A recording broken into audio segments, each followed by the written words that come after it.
কোন কোন কারণে নারীদের জীবন ধ্বংস হয়ে যায়, আখিরাত ধ্বংস হয়ে যায় এবং তারা জাহান্নামী হয়। বেশিরভাগ নারীরা জানেই না যে কোনটা ভুল করছে, কোনটা হারাম, কোনটা হালাল। তো আমি রিসার্চ করে যে রিজনগুলোকে পেয়েছি, যে কারণগুলো পেয়েছি, এগুলো আজকে আমি শেয়ার করবো। সকলেই মন খুলে বলেন ইনশাআল্লাহ। আমি আগেই দোয়া করি মা বোনদের জন্য, আল্লাহ যেন প্রত্যেকটা মা বোনকে বিধ্বংসী কারণগুলো থেকে হেফাজত করে। সকলে পড়া আমিন। দেখুন, হাদিসে এসেছে পুরুষদের চাইতে নারীরা সবচেয়ে বেশি জাহান্নামী হবে, বেশি জাহান্নামে যাবে নারীরা। আর এক হাদিসে এসেছে পুরুষরা বেশি জাহান্নামে যাবে। তবে হাদিসের ক্ষেত্রে যেটা আমরা বেশি পাই সেটা হচ্ছে নারীরাই বেশি জাহান্নামে থাকবে। হাদিসে এসেছে নবীজি বলেছেন, আমি দেখেছি নারীরা জাহান্নামে সবচেয়ে বেশি অবস্থিত, সবচেয়ে বেশি জাহান্নামে আছে নারীরা। পুরুষরা নাকি নারীরা? নারীরা সবচেয়ে বেশি, নারীরা জাহান্নামে হবে। এখন এই কথা শুনে আবার নারীদেরকে কষ্ট পাওয়ার কোনো কারণ নেই যে সব নারী জাহান্নামে যাবে। The matter is not like that. নারীদের জাহান্নামে যাওয়া এটার সংখ্যা যেমন বেশি, এক্স্যাক্টলি দ্য সেম ওয়ে আল্লাহ তাআলা নারীদের জন্য জান্নাতে যাওয়াটাকেও সহজ করে দিয়েছে। সুবহানাল্লাহ পড়ায়। তবে আমি আজকে 15টি এমন গুনাহ, এমন কারণ, এমন বিধ্বংসী কারণ বলবো যেগুলোর কারণে নারীদের জীবন নষ্ট হয়ে যাচ্ছে, but they don't have any idea about that. Number 1, যেই ভুলের কারণে নারীরা নষ্ট হচ্ছে, ধ্বংস হচ্ছে, সেটা হচ্ছে বেশিরভাগ নারী দেখবেন ফজরের নামাজ পড়ে ঘুমিয়ে থাকে। ঘুমায় তো ঘুমায়, সকাল 9টা, 10টা, 11টা, 12টার সময় ওঠে। And why it happens? It's because নারীদের কোনো জব নেই, দায়িত্ব কম। মনে করেন একজন মেয়ে বিবাহিত না, তার হাজবেন্ড নেই, তার চাকরি নেই, তার সন্তান নেই, সে ঘুমাচ্ছে রাত মনে করেন 3টার সময়। যদি সে 3টার সময় ঘুমায়, ইটস ন্যাচারাল যে সে কখনো ফজরে উঠতে পারবে না, কারণ 3টার সময় ঘুমায়, 4টার সময় আজান মনে করে, সে কেমনে উঠবে? তো বেশিরভাগ নারী দেখা যায় ফজরের নামাজ পড়েই না, একদমই ঘুমায় থাকে, অলস, ফজরের নামাজে কোনো গুরুত্বই দেয় না। এটা ঠিক না। যুবকরা দেখা যাচ্ছে মাশাআল্লাহ এক্ষেত্রে একটু এগিয়ে। এর কারণটা হচ্ছে অনেক যুবকের জব থাকে, ডিউটি থাকে, আবার অনেক যুবক মাশাআল্লাহ একটু আগ্রহী বেশি, ফজর নামাজ তারা পড়ে। সেই ক্ষেত্রে নারীরা অনেক বেশি পিছিয়ে আছে। এজন্য আমি মনে করি প্রত্যেকটা বোনকে, তার হাজব্যান্ড থাকুক কিংবা না থাকুক, সে বিবাহিত হোক বা বিবাহিত না হোক, প্রত্যেকটা মেয়েকে ফজর নামাজটা উঠে পড়ার দরকার আছে না নাই? বেশিরভাগ নারী জাহান্নামে যাবে সবচেয়ে বড় কারণটা হচ্ছে তারা ফজরের নামাজটা পড়তে চায়। নাম্বার 1। নাম্বার 2 হচ্ছে নারীরা যাকাত দিতে চায় না। যাকাত দিবে কি বোঝেই না। কতটুকু গোল্ড হলে যাকাত ওয়াজিব হয়? তার এতগুলো গোল্ড আছে, সে বিয়ের সময় স্বর্ণের হার পেয়েছে, নাকফুল পেয়েছে, কানের দুল পেয়েছে, বাট এটার যে একটা যাকাত আছে, তাকে যে যাকাত দিতে হবে সে জানেই না। ফলে বিধায় দেখা যায় যে অনেক নারী শুধুমাত্র যাকাত আদায় না করার কারণে জাহান্নামে যায়। এবং আমি আমার বোনদেরকে উইথ ডিউ রেসপেক্ট বলছি, আপনি অনেক সম্মানিতা, আল্লাহ আপনাকে অনেক সম্মান দিয়েছে। আপনি যদি জান্নাতি হতে চান, আপনার যে সম্পদ আছে, যে স্বর্ণ আছে, এটা যাকাত দেওয়ার দরকার আছে না নাই? যে সম্পদ আপনি আজকে যাকাত দিবেন না, সেই সম্পদ কিয়ামতের কঠিন ময়দানে আপনার সামনে সাপ হয়ে আসবে, আপনাকে ছোবল দিবে। এটা বড় মারাত্মক জিনিস। প্রত্যেকটা বোনকে আল্লাহ তাআলা তাদের যাকাত অনুযায়ী যে যাকাত তাদের উপরে এসেছে, সেই যাকাত তাদেরকে দেওয়ার তৌফিক দান করুন। সকলে পড়া আমিন। 3 number, and this is the biggest sins, বেশিরভাগ মেয়ে দেখবেন যে অনেক মেয়ে আছে এরকম যারা স্বামীর সঙ্গে স্ত্রী সহবাস যেটা আছে, যেটা হালাল, এটা করার পরে কিন্তু গোসল ফরজ হয়ে যায়। কি হয়ে যায়? ফরজ হয়ে যায়। কিন্তু অনেক মেয়ে দেখা যায় গোসল ফরজ হওয়ার সত্ত্বেও গোসল করে না, ওভাবেই থেকে যায়, তাদের কোনো খবর থাকে না গোসল করার জন্য। তো প্রত্যেকটা মেয়ের উচিত গোসল যখন ফরজ হয়ে যাবে সঙ্গে সঙ্গে গোসল করে নেয়। এর কারণ যদি কোনো মেয়ে অপবিত্র অবস্থায় মারা যায়, অপবিত্র অবস্থায়, সেক্ষেত্রে জাহান্নামে যাওয়ার আশঙ্কা অনেক বেশি। আমার প্রত্যেকটা বোনকে আল্লাহ তাআলা ফরজ গোসলকে সঠিক সময় করার তৌফিক দান করুন। সকলে পড়েন আমিন। 4 নাম্বার হচ্ছে, এটা ডেঞ্জারাস, অনেক মেয়ে দেখবেন হাতে নেল পালিশ দেয় না, আঙ্গুলে নেল পালিশগুলো দেয় না, বিভিন্ন কালারের নেল পালিশ আছে দেখবেন। তো বিষয়ে খেয়াল করবেন যে এই যে নেল পালিশ দিচ্ছে, 2টা গুনাহ হচ্ছে। 1, সে ইসলামের বিধানকে ভঙ্গ করলো। 2 নাম্বার হচ্ছে নেল পালিশের কারণে তার ওজুর স্থানে পানি পৌঁছাবে না। যেখানে পানি পৌঁছানো ফরজ সেখানে পানি পৌঁছাবে না, ফলে কি হবে? তার নামাজ হবে না। নামাজ যার হবে না তার জীবনটা কি জান্নাতি না জাহান্নামী? তাহলে বোঝা গেল নেল পালিশ কোনোটা ইউজ করতে পারবে না। আর যদি ইউজ করেনও খুবই সাবধান, ফতোয়া জেনে নেবেন, মাসালা জেনে নেবেন, আর আমার বন্ধুদেরকে বোঝার তৌফিক দান করবেন, আমিন। 5 নম্বর হচ্ছে প্রায় নারী জাহান্নামে যাবে, তার 5 নম্বর কারণ হচ্ছে পর্দায় উদাসীনতা। এবং আমার মনে হয় যে বাংলাদেশের বেশিরভাগ নারী এটা তাদের অভ্যেস যে পর্দায় তারা উদাসীন। মনে করেন একটা গায়ের হলুদ হচ্ছে, দেখবেন অনেক মেয়ে সব হলুদ শাড়ি পরে আসছে, কিসের পর্দা কিসের বোরকা কোনো খবর নাই, আরামে ঘুরে বেড়াচ্ছে, কেউ গান করতেছে, কেউ নাচতেছে, পর্দায় উদাসীন।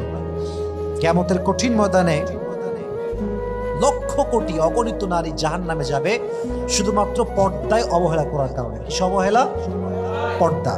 আল্লাহ আমাদের প্রত্যেকটা বোনকে পরিপূর্ণ পর্দা মেইনটেইন করার তৌফিক দান করুন, সকলে পড়ুন আমিন।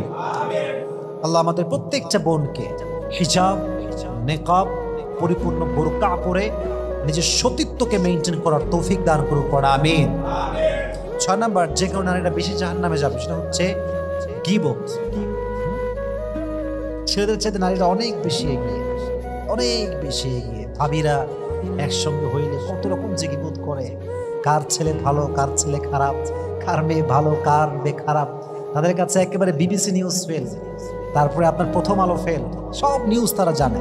গীবত বড় মারাত্মক জিনিস। হাদিসে এসেছে আল গীবাতু আশাদ্দু মিনাজ জিনা, জিনা যে পরিমাণ বড় গুনাহ তার চাইতে বড় গুনাহের নাম হচ্ছে গীবত। বলেন নাউজুবিল্লাহ। আল্লাহ আমাদের প্রত্যেকটা বোনকে জঘন্যতম পাপ থেকে হেফাজত করুন, সকলের পড়ুন আমিন। 7 নাম্বার বেশিরভাগ নারী জাহান্নামে যাবে এবং নিজেদেরকে ধ্বংস করছে তারা এই একটা মানে পাপ করে, সেটা হচ্ছে কৃপণ। দান করতে চায়, টাকা কম হোক বেশি হোক দান করা উচিত আমাদের। আমার কাছে 10 টাকা আছে, আমি 1 টাকা দিব। আমার কাছে 100 টাকা আছে, আমি 5 টাকা দিব। ওকে, বাট দিতে হবে। অনেক মেয়ে দেখা যায় যে দিতেই চায় না, কেমন চাপা টাইপ। হাদিসে এসেছে আল্লাহ তাআলা সবার সঙ্গে বন্ধুত্ব করতে রাজি থাকেন, বাট কৃপণের সঙ্গে আল্লাহ বন্ধুত্ব করেন। কৃপণকে আল্লাহ সহ্য করেন না, কৃপণকে আল্লাহ পছন্দ করেন না। এর জন্য প্রত্যেকটা বোনকে আমি রিকোয়েস্ট করবো, as much you can give, you have to try your best to give the charity. যতটুকু পারা যায়, যতটুকু আপনি পারেন ট্রাই করবেন যেন আপনি যাকাত যেন আপনি দান করতে পারেন। আল্লাহ আমাদের প্রত্যেকটা বোনকে এটা বোঝার তৌফিক দান করুন, সকলে পড়ুন আমিন। 8 নম্বর হচ্ছে প্রায় নারী দেখবেন একটা বাজে অভ্যেস। এটা আমি এটাকে অনেক বড় গুনাহ বলবো না, এটাকে আমি বাজে অভ্যেস বলবো। এবং নারীর চরিত্রকে নষ্ট করে, নারীর ভুল সংশোধন করতে দেয় না, এবং নারীর যে কোনো সম্পর্ক ভেঙে দেয়। এটা হাজব্যান্ড ওয়াইফ রিলেশন হতে পারে, ভাই বোনের সম্পর্ক হতে পারে, মা মেয়ের সম্পর্ক হতে পারে, বাবা মেয়ের সম্পর্ক হতে পারে, যে কোনোভাবেই এটা হতে পারে। সেটা হচ্ছে দেখবেন মেয়েরা কেমন, মানে এটাকে কি বলবো, ঠ্যাটা টাইপের হয়, মানে ভুল স্বীকার করে না, ভুল টুল করে এমন একটা ভাব, অ্যাটিটিউড, মানে সব দোষ তার সামনে যে আছে তার দোষ, তার কোনো দোষই নেই। সে একদম ফেরেশতা, কে বলছে জান্নাত থেকে পালাই আসছে, এমন একটা ভাবছে, কনফার্ম জান্নাতি টাইপের। আর ভুল স্বীকার করে না, এটা বড় খারাপ জিনিস। যে ভুল স্বীকার করে সে ভুলকে সংশোধন করতে পারে, আর যে ভুল স্বীকার করে না সে কখনো তার ভুলকে সংশোধন করতে পারে। আল্লাহ প্রত্যেকটা বোনকে অকপটে ভুল স্বীকার করার তৌফিক দান করুক, সকলে পড়ুন আমিন। 9 number, most of the women they will enter in the hellfire just for one reason, and that's what the prophet said in hadith, takfurun al-ashir. বেশিরভাগ মেয়ে নারীরা জাহান্নামে যাবে কুফুরি কারণে। কুফুরির কারণ, কুফুরিটা কি? অবাধ্যতা, স্বামীর অবাধ্যতা। স্বামীর অবাধ্য নারী, অবাধ্য স্ত্রী আছে না নাই? অভাব নাই। লাখো লাখো মেয়ে, স্বামী বলে ডান দিকে যাও, সে যায় বাম দিকে, স্বামী বলে তুমি যাও বাম দিকে, সে যায় ডান দিকে, অবাধ্য। এবং হাদিসে এসেছে কিয়ামতের কঠিন ময়দানে বেশিরভাগ এবং মোস্ট অফ দ্য পিপল, মেয়েদের ভিতর থেকে তারা জাহান্নামে যাবে জাস্ট স্বামীকে একটা বাক্য বলার কারণে। এবং সেটি হচ্ছে, যদি আমি বাংলাতে বলি সেটা হচ্ছে এরকম, তুমি আমাকে আজ অব্দি কি দিলা, আমার জীবনে তোমার কি আছে, তুমি তো আমাকে কিছুই দাও না। আমার ফ্রেন্ডকে দেখো, আমার বান্ধবীকে দেখো, তার স্বামী তাকে কত কিছু দিয়েছে। এই যে কম্পেয়ার করা এবং স্বামীকে খোঁটা দেওয়া, তুমি আমার কি দিয়েছো, কিছুই দাও নাই, এই বাক্যের কারণে বেশিরভাগ নারীরা জাহান্নামে যাবে। আল্লাহ আমাদের প্রত্যেকটা বোনকে স্বামীর আনুগত্যশীল হয়ে চলার তৌফিক দান করুক, সকলেই পড়া আমিন। 10 নম্বর, বেশিরভাগ নারী জাহান্নামে যাবে এবং এটা অনেক বড় একটা অন্যায়। এটা শুধুমাত্র মেয়েরা করে, the matter is not like that. ছেলে মেয়ে আমরা উভয় এটার ভিতরে সামিল আছি, এবং সেটা হচ্ছে অ্যারোগেন্স পার্সোনালিটি বিলং করা, অহংকারী হওয়া। এটা আল্লাহ পছন্দ করেন। অহংকার আপনার আমল নামাকে ধ্বংস করে দেবে।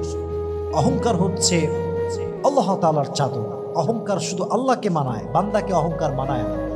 এবং মেয়েদের জাস্ট ফর সার্টেন পিরিয়ড, এটা খুবই সাময়িক সময়ের জন্য। একজন মেয়ে 20 বছর বয়সে যেমন দেখা যায়, মনে করেন তার বয়স যখন 45, সে কি আগের মতো দেখতে সুন্দরী থাকবে না? পরিবর্তন হয়ে যাবে, পরিবর্তন হয়ে যাবে। তো আপনি আজকে যা আছেন কালকে আপনি তা থাকবেন না, তাহলে আপনি কেন বড়াই করছেন? প্রকৃতপক্ষে অহংকার শুধুমাত্র মানায় একজনকে, তিনি কে? তাহলে 1 নম্বর হচ্ছে রূপের বড়াই। 2 নম্বর, বেশিরভাগ মেয়েরা অহংকার করে বাবার টাকা পয়সা। হ্যাঁ, যে পরিবারে একটু হায়ার লেভেল হয়, আব্বা যদি এস্টাবলিশ একজন পার্সন হয়, লাইক অনেক বড় কোম্পানি আছে, বিজনেস করে, সফল বিজনেস ম্যাগনেট, অথবা গভর্নমেন্ট জব করে, কোনো পুলিশ অফিসার হতে পারে, র্যাব হতে পারে, বিটিআর হতে পারে, মেয়েরা এটা নিয়ে অহংকার করে, আরে আমার বাপ তো এরকম, এই সে ইত্যাদি, আমার এই সে আছে, আমার বাপের এই সে আছে। বাপের আছে, আপনার কি আছে? বাপের আছে এটা বুঝলাম, আমিও এটা প্রাউড ফিল করবো যে আমার আব্বার এইটা আছে, বাট আমার পরিচয় আমার বাপকে দিয়ে নয়, আমার পরিচয় হবে আমার নিজের ব্যক্তিত্বকে দিয়ে। ঠিক কিনা বলেন? নিজেকে দিয়ে পরিচয় হবে, বাপকে দিয়ে পরিচয় হবে। তো আল্লাহ আমার বোনদেরকে যত অহংকারের ইস্যু আছে, প্রত্যেকটা ইস্যুর থেকে হেফাজত করুন, সকলেই পড়া আমিন। তাহলে বোঝা গেল প্রায় মেয়ে অহংকার করে, এই কারণে তারা জাহান্নামী হবে বেশি। 11 নম্বর, মেয়েদের একটা বাজে স্বভাব হচ্ছে একটুতেই কুধারণা করে। একটুতেই দেখবেন যে মেয়েদের মাঝে যারা ফ্রেন্ড সার্কেল আছে, মানে বান্ধবী যারা, মানে বান্ধবীকে নিয়ে একটা কুটু কথা বলতে পারলে, একটা বাজে কথা বলতে পারলে কেমন যেন একটা মানসিক শান্তি পায়, এবং বান্ধবীকে ছোট করতে পারলে সে যেন কেমন শান্তি পায়, একটা ভাল লাগে তার কাছে। এবং এটা মেয়েদের মাঝে বেশি প্রবণতা আছে, কুধারণা করা, যাকে তাকে নিয়ে খারাপ ভাবে। এটা খুবই খারাপ জিনিস বোন। আপনি as a Muslim you have to think positive. আপনাকে পজিটিভ পার্সন হতে হবে, পজিটিভ চিন্তা করতে হবে। মুসলমান কখনো নেগেটিভ ভাবে না, মুসলমান সব জায়গায় পজিটিভ। সুবহানাল্লাহ পড়েন, ইয়া আইয়ুহাল্লাযীনা আমানু লা তাজতানিবু কাসীরাম মিনায-যন। কোরআনে আল্লাহ তাআলা বলেছেন, তোমরা বদগুমান থেকে বাঁচো, খারাপ ধারণা থেকে বাঁচো। আমি আমার জীবনে অনেক এক্সপিরিয়েন্স আছে আমার, আমি কোনো পার্সনকে নিয়ে অনেক অনেক অনেক অনেক বাজে ভেবেছি যে এটার ওর সমস্যা, এই সমস্যা, he has the bad qualities, he is a negative person, he is not good person, he is a very bad person, তাই আমি মনে করছি। বাট একটা লম্বা সময় পরে গিয়ে আমি I have observed that is a good person. আমার আইডিয়া ভুল ছিল, সে আসলে ভালো মানুষ। এই জন্য কাউকে নিয়ে কখনো বাজে ভাববেন, ভালো ভাববেন, পজিটিভ ভাববেন, আল্লাহ আপনার জীবনে শান্তি দান করবেন। সুবহানাল্লাহ পড়া। তাহলে বুঝে গেল কুধারণা করা যাবে না। এটা হচ্ছে 11 নম্বর। 12 নম্বর হচ্ছে অনেক মেয়ে আছে দেখবেন স্বামীকে that is not able to fulfil my dream, তারপরে তাকে ফোর্স করে, এটা করে দাও, আমাকে 10 লাখ টাকা দাও, আমাকে দামি মেকআপ দাও, আমাকে শাড়ি দাও। জানে যে আমার স্বামী মাত্র 10,000 টাকা জব করে, স্বামীকে প্রেশার ক্রিয়েট করে। নবীজি এটাকে বড্ড অপছন্দ করতেন, যে স্বামীকে তার অ্যাবিলিটির বাহিরে ফোর্স করা, যে আমাকে এইটা দাও, ওইটা দাও, এইটা লাগবে, ওইটা লাগবে, I need more, I want মোর, আমার আরো লাগবে। এটা বাজে জিনিস, এটা খুবই খারাপ।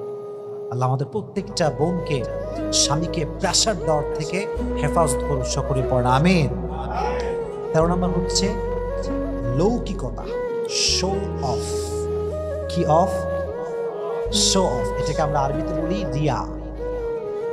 हम जो करते हैं अल्लाह के लिए नहीं करते हैं, ये लोगों के लिए करते हैं। যা আপনি করছেন, যদি আপনি আল্লাহকে খুশি করার জন্য না করেন, মানুষের জন্য করেন, দিস ইজ কল্ড রিয়া, লৌকিকতা। মনে করেন আপনি নামাজ পড়ছেন মসজিদের ভিতরে, আপনার পাশে আপনার এক এলাকার ভাই আছে, আপনি ভাবছেন যে আমি নামাজ পড়বো, খুব বেশি আমার ভাই আমাকে খুব ভালো মনে করবে, this is call Riya, this is call Riya. আপনার যা করবেন, whatever you are doing, you are worshiping, you are giving charity, you are doing good deeds, you need just do one thing. আপনাকে একটা জিনিস করা খুবই দরকার, that is good intention, right intention. You need to do that. এটা আপনাকে করতে হবে, কারণ যদি আপনার নিয়ত সহি হয়, আমরা সবাই we all know the hadith, innamal a'malu binniyat, মানুষের সমস্ত কাজের ফলাফল দেওয়া হবে তার নিয়তের উপরে বেস করে। তো আমাদের নিয়ত যেন সহি হয়, আমরা যেন রিয়া থেকে বাঁচি, শো অফ থেকে আমরা যেন বাঁচি, আল্লাহ আমাদেরকে হেফাজত করুন, আমিন। এবং 14 নাম্বার, এবং এটা আমি একটু হাইলাইট করতে চাই, অ্যান্ড আমি জানি যে অনেক মেয়ে এটাতে মাইন্ড করবে এবং অনেক মেয়ে হয়তো আমার সঙ্গে অ্যাগ্রি হবে না, বাট আমার লজিকগুলো দেওয়ার পরে I hope they will go to agree ইনশাআল্লাহ। সেটা হচ্ছে অনেক মেয়েরা জাহান্নামী হবে, শুধু জাহান্নামী হবে তা না, তারা পরকালেও অসুখী হবে, এই দুনিয়াতেও অসুখী হবে, তার বিবাহিত জীবনে সে সুখ পাবে না, তার সন্তান পাওয়ার পরে সে সুখ হবে না, তার সমস্ত কিছু পাওয়ার পরেও সুখী হবে না। এই জন্য যে অনেক মেয়েরা আজকাল আমি দেখেছি আমার রিয়েল লাইফে যে অনেক মেয়ে বেঈমান টাইপের, ঠিক কিনা বলেন? অনেক মেয়ে আছে, মেয়েগুলো কেমন, তারা ফার্স্টে রিলেশন করে, কেন জানে যে তাকে আমি কখনো বিয়ে করবো না, কেন just it's no for few days, for few months, it's fault time pass. এটাকে কি বলে ভাই? Time pass. हम घूमेंगे भी और खाएंगे भी एक साथ, लेकिन शादी कभी नहीं करेंगे। खाओ घोरो मौज मस्ती जो चाहे कर लो, लेकिन शादी की बात आई तो यार तुम तो मेरी जस्ट फ्रेंड। এটা কি বলে ভাই? Just friend. বিয়ের সময় বিয়ে করবে না, শুধু মজা করে বেড়াবে। তো এটা মেয়েদের জন্য আমি কেন বলছি, আমি অনেক যুবককে দেখেছি এরা ড্রাগ অ্যাডিক্টেড, আমি অনেক যুবককে দেখেছি এরা তাদের লাইফকে ভুলে গিয়েছে, ফিউচার ভুলে গিয়েছে। কেন? একটা মেয়ের বেঈমানির কারণে। আমি একটা কথা I would like to declare and I would like to clear this matter, যে পৃথিবীতে কোনো মানুষ কখনো বেঈমানি করে সুখী হতে পারে না। আপনি ইতিহাস তালাশ করেন, তার হ্যাঁ অনেকে বলে হুজুর বেঈমানরাই তো সুখী হয়, বেঈমানরাই তো ভালো থাকে, বেঈমানরাই দিন শেষে অনেক ভালো মানুষকে পায়। মনে রাখবেন, একটা হচ্ছে বাহ্যিক সুখ আর একটা হচ্ছে ইনার পিস, আত্মার শান্তি, হৃদয়ের শান্তি।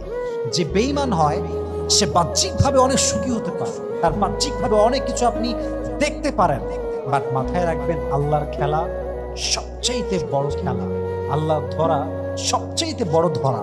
আল্লাহ বেঈমানকে বাহ্যিক সুখে সবাইকে দেখাতে চাইলেও, সবাইকে দেখালেও আল্লাহ তার ভিতরের যে শান্তিটা এটা আল্লাহ কেড়ে নেয়, ঠিক কিনা বলে? তার ভেতরে কোনো শান্তি থাকে না। অতএব বেঈমানি করে কেউ কখনো পরিপূর্ণ সুখী হতে পারে না। তো আমার বন্ধুদেরকে আমার this is my humble request, বিনয়ের সঙ্গে আমার আবেদন বলেন, অনুরোধ বলেন, রিকোয়েস্ট বলেন, এভরিথিং। আমি জাস্ট এতটুকু বলতে চাই যে আপনার যদি কোনো পুরুষকে পছন্দ হয়, আপনার ইস্যু আসবে একটা, আপনি হয় বিয়ে করবেন না হয় তার থেকে অনেক দূরে থাকবেন। হয় বিয়ে না হয় দূরে, মানে হচ্ছে হয় ম্যারেজ না হয় ব্রেকআপ, যে কোনো একটা। আপনি লং টাইম রিলেশন করবেন, পরে গিয়ে আপনি আর টাকা পয়সার পুরুষ পাবেন, তারে আপনি বলবেন আমি আপনারে ভালোবাসি, আপনারা আমার লাগবে, ইটস নট ফেয়ার। এটা ঠিক না, এটা কখনো ভালো কাজ হতে পারে না। আমরা প্রত্যেকটা মেয়েকে বেঈমানি করা থেকে হেফাজত করুন, সকলে পড়া আমিন। যেই মেয়ে কোনো পুরুষের মন ভাঙে, সে পুরুষের মন ভাঙে না, সে পুরুষের ক্যারিয়ারটাকে একদম দুই হাত দিয়ে ভেঙে চুরে ধ্বংস করে চূর্ণ বিচূর্ণ করে দেয়।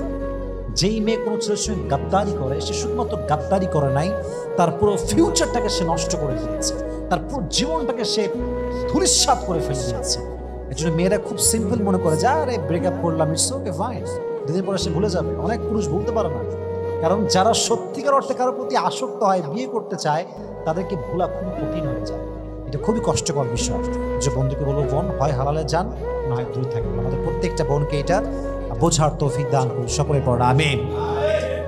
সর্বশেষ, that is the final reason, last reason, সেটা হচ্ছে বেশিরভাগ মেয়ে এখন জাহান্নামে যাওয়ার সবচেয়ে বড় কারণ বের করছে তারা ফেসবুকে মেসেঞ্জারে, হোয়াটসঅ্যাপে বা টিকটকে বা ইনস্টাগ্রামে বেপরদার ছবি কিংবা ভিডিও আপলোড দেওয়া, ছবি কিংবা ভিডিও যে কোনো একটা, যেটাই হোক, just for like and comment. আপনাকে একটা আয়াত আমি স্মরণ করাতে চাই, কুল্লু নাফসিন যায়কাতুল মাউত, একদিন তো মরনা হি, everyone has to take the test of death.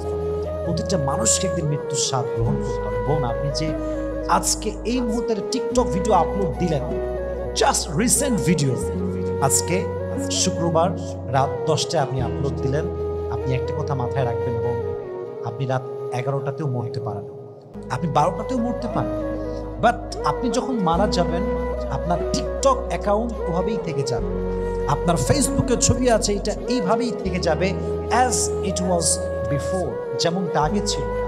আপনি কবরে থাকবেন। সবচেয়ে বড় ক্ষতি হবে আপনার এইটাই, আপনার মৃত্যুর পরে লক্ষ লক্ষ যুবক তরুণরা আপনার ভিডিও দেখবে, তাদের চোখ নষ্ট হবে, তারা যৌবন নষ্ট করবে, আর আপনার কবরে আপনি বসে বসে জেনার গুনাহ, কবিরা গুনাহ আপনার কবরে বারবার পৌঁছে থাকবে। আপনার জন্য যদি জান্নাতের ফাসলা যদিও হয়ে যায়, আপনার এই ছবি, আপনার ভিডিওস, আপনার টিকটক ভিডিওস আপনাকে আবার জাহান্নামে নিয়ে আসবে। আল্লাহ আমাদের প্রত্যেকটা বোনকে এই ফেসবুকে বেপরদার ছবি শেয়ার করার থেকে হেফাজত করুন। সকলেই মন খুলে, দিল খুলে পড়া আমিন।